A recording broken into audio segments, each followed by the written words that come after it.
Hey everyone, कैसे आप लोग? उम्मीद करता हूं आप लोग बहुत अच्छे होंगे। आज के इस वीडियो में हम लोग डिस्कस करेंगे दोस्तों बजट के ऊपर में। जी हाँ दोस्तों, आपको पता ही है 23 जुलाई 24 को बजट आ चुका है और बजट में क्या कुछ आया है, आपको कैसे बेनिफिट हो गए, यहाँ पे सब कुछ मैं आपके साथ शेयर करने वाला हूँ। और यहाँ पे कौन से बजट पब्लिक को तकलीफ दे रही है और कौन से बजट पब्लिक को बेनिफिट दे रही है, ये सब कुछ हम यहाँ पे डिस्कस करने वाले हैं। आखिर ये बजट कितने टाइम के लिए आया है, ये भी हम यहाँ पे बात करेंगे।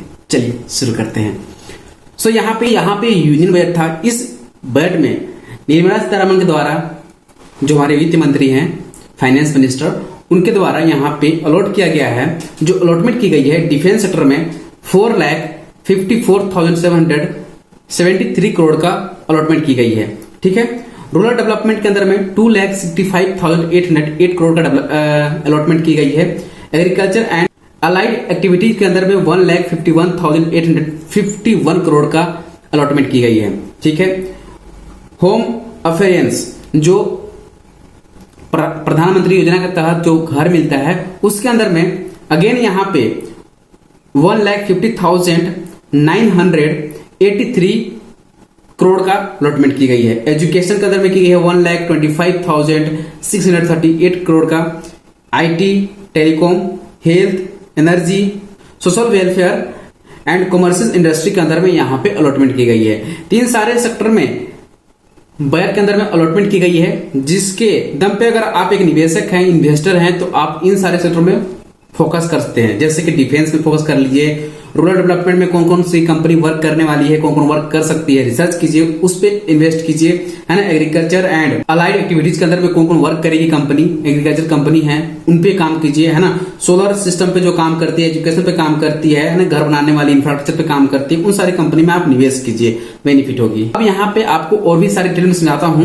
तो जो अलॉटमेंट की गई है वो मेजर स्कीम क्या क्या है वो समझिए। तो मनरेगा में आपको 86,000 करोड़ का यहाँ पे अलॉटमेंट की गई है। पिछले साल 60,000 करोड़ का यहाँ पे अलॉटमेंट की गई थी, जो कि अभी यहाँ पे बढ़ाकर 86,000 करोड़ का अलॉटमेंट कर दी गई है। रिसर्च एंड डेवलपमेंट प्रोजेक्ट के अंदर में 1,200 करोड़ का यहाँ पे अलॉटमेंट की गई है। पिछले बार यहाँ पे 840 करोड़ का इन्वेस्टमेंट की गई थी, अलॉटमेंट की गई थी, जो कि यहाँ पे बढ़ा दी गई है। राइट। इसी प्रकार से न्यूक्लियर पावर प्रोजेक्ट के अंदर में यहाँ पे 2,228 करोड़ का अलॉटमेंट की गई है। ठीक है। यहाँ पे आप देखेंगे पिल फॉर फार्मास्यूटिकल इंडस्ट्री के अंदर में 2,143 करोड़ का अलॉटमेंट की गई है। Development and semiconductor and display manufacturing के अंदर में यहाँ पे 6,903 करोड़ का अलॉटमेंट की गई है। सोलर पावर के अंदर में यहाँ पे ऑलमोस्ट 10,000 करोड़ का अलॉटमेंट की गई है। दोस्तों इन सारे सेक्टरों में काफी ज्यादा अलॉटमेंट की गई है। तो आप अगर निवेशक हैं, एक इन्वेस्टर हैं, तो आप यहाँ पे नजर रखेंगे, इन सारे सेक्टर में आप नजर रखेंगे, आपको डेफिनेटली प्रॉफिट होगा। लगभग 1.5 घंटा का स्पीच चला निर्मला सीतारमण का कल, और उसमें कई सारी चीजें अच्छी निकल कर आई हैं। मतलब कि जितने भी इन्होंने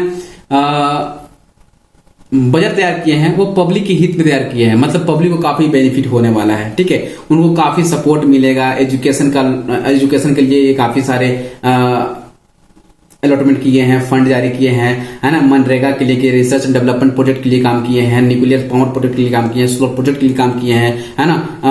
प्रधानमंत्री हाउस योजना है उसके लिए काम किए हैं। तो कई सारी चीजों के लिए काफी अलॉटमेंट की गई है। लेकिन इसके साथ साथ बिहार में टैक्सेस के ऊपर में क्या कुछ रिलीफ मिला है, जो अगर एक पब्लिक कमाता है ना, एक बिजनेसमैन कमाता है, उनको कैसे टैक्स लगने वाले हैं। आप अगर मान लो कि टैक्स पे करते हो, टैक्स पे क्या कुछ राहत मिली है, ये समझ लेते हैं एक बार। अब यहाँ पे बता दो टैक्सेस के बारे में। तो आप देख पाएंगे कि अगर आप 0 से 3 लाख के अंदर में कमाते हैं तो आपको कोई टैक्स पे भरने की जरूरत नहीं है। ये एनुअल चार्ज की बात कर रहा हूं। अगर 3 लाख से 7 लाख के बीच में आप कमाते हैं तो 5% का टैक्स भरना पड़ेगा आपको। 7 लाख से 10 लाख तक आप कमाते हैं एनुअली, तो यहाँ पर 10% का आपको टैक्स भरना पड़ेगा। 10 लाख टू 12 लाख तक कमाते हैं तो आपको 15 लाख तक टैक्स भरना पड़ेगा। 12 लाख टू 15 लाख तक कमाते हैं 20 लाख तक का आपको यहाँ पे टैक्स भरना, 20% तक का आपको टैक्स भरना पड़ सकता है। एंड 15 लाख से ऊपर कमाते हैं तो 30% का टैक्स भरना पड़ेगा। ठीक है। इसमें कोई चेंज नहीं है। लेकिन दिक्कत वाली बात यहाँ पे ये आ चुकी है दोस्तों, मैं आप सभी को बता दूं कि जो स्टॉक मार्केट निवेशक थे उनके लिए यहाँ पे निर्मला सीतारमण ने एक ऐसी अपडेट ला दी है, एक ऐसी टैक्स बढ़ा दी है, उन्हें काफी ज्यादा पेन हो रहा है। और आप देख पा रहे होंगे कल से मार्केट काफी फॉल हो रहा है, राइट। अगर कहें तो सेंटिमेंट नेगेटिव हो चुका है। वजह क्या है समझाते हैं आपको।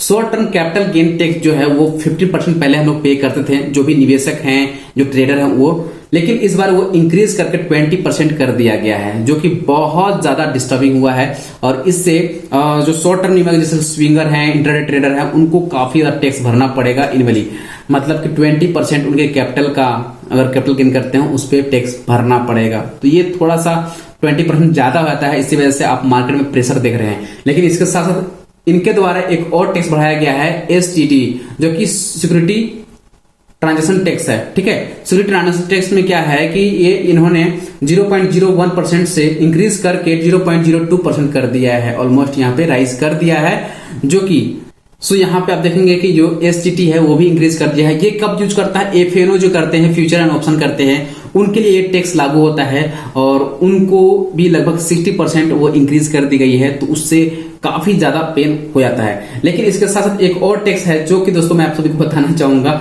यहाँ पे long term capital gain tax भी इन्होंने इंक्रीज किया है, जो कि पहले 10% था और अब इसे 12.5% कर दिया गया है। अब मैं आपको बताना हूं लॉन्ग टर्म कैपिटल टैक्स क्या होता है।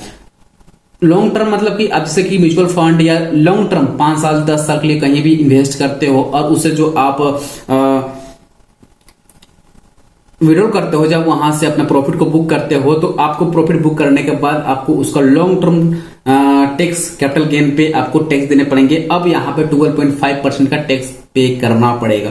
दोस्तों ये 2-3 अपडेट हैं जो कि उनके लिए एक सेंटिमेंट नेगेटिव क्रिएट कर चुका है, जिसके वजह से प्रेशर बन रहा है। तो आई थिंक यहाँ पे कि आप लोग में से अगर निवेशक हैं, कोई इन्वेस्टर हैं, शेयर मार्केट को फॉलो करते हैं, शेयर मार्केट में इन्वेस्ट करते हैं, ट्रेडिंग करते हैं, तो आपके लिए ये थोड़ा सा पेनफुल रहेगा। और यहाँ पे कल से आप देख पा रहे होंगे कि निफ्टी, बैंक निफ्टी, सेंसेक्स सभी में अच्छे फॉल देखने को मिल रहे हैं। ऑलमोस्ट प्रीवियस ट्रेडिंग सेशन में आई थिंक की पॉइंट का फॉल देखने को मिला है निफ्टी के अंदर में, एंड 1000+ पॉइंट का मूवमेंट फॉल देखने को मिला था हमें सेंसेक्स के अंदर में। निफ्टी बैंक के अंदर में 500 पॉइंट का लगभग यहाँ पे देखने को मिला था। एवरोक्स में बात कर रहा हूं, ऊपर नीचे हो सकते हैं। ओके, सो आज भी यहाँ पे ऑलमोस्ट अगर हम बात करें तो 0.50% का फॉल देखने को मिल रहा है निफ्टी के अंदर में। एंड आई थिंक कि आपको यहाँ पे अब थोड़ा सा अलर्ट होने की जरूरत है। अब अगर आप चाहते हैं दोस्तों कहीं अच्छे अर्निंग करना, अगर स्टॉक मार्केट से अर्निंग करना चाहते हैं, तो हमारे चैनल को फॉलो कर सकते हैं। आने वाले समय में अपडेट करता रहूंगा थोड़ा बहुत कुछ। एंड हमारे डेडिकेटेड चैनल हैं जो कि द इंडियन ट्रेडर है, आपको स्पेशली वहां पे स्टॉक मार्केट के बारे में बताया जाता है, स्टॉक मार्केट सिखाया जाता है। तो अगर आप चाहते हैं तो जाकर सीख सकते हैं, वो भी फ्री ऑफ कॉस्ट है, कोई टेंशन वाली बात नहीं है। आप हमारे साथ जुड़कर हमारे साथ ट्रेडिंग का एजुकेशन आप गेन कर सकते हैं एंड ट्रेडिंग करके बेनिफिट उठा सकते हैं। लेकिन आपको टैक्स तो पे करना पड़ेगा, हमें उसे एक्सेप्ट करना पड़ेगा। ठीक है, आपका क्या व्यू है टैक्स के ऊपर में, आप लोग हमें कमेंट करना चाहे तो कर सकते हैं, जिससे आपके लिए अपडेट लाता रहूं। Okay, thank you so much, take care, जय हिंद, जय भारत। दोस्तों मिलते हैं किसी इंटरेस्टिंग अपडेट के साथ में। फिलहाल इस वीडियो को यहीं पे एंड करते हैं।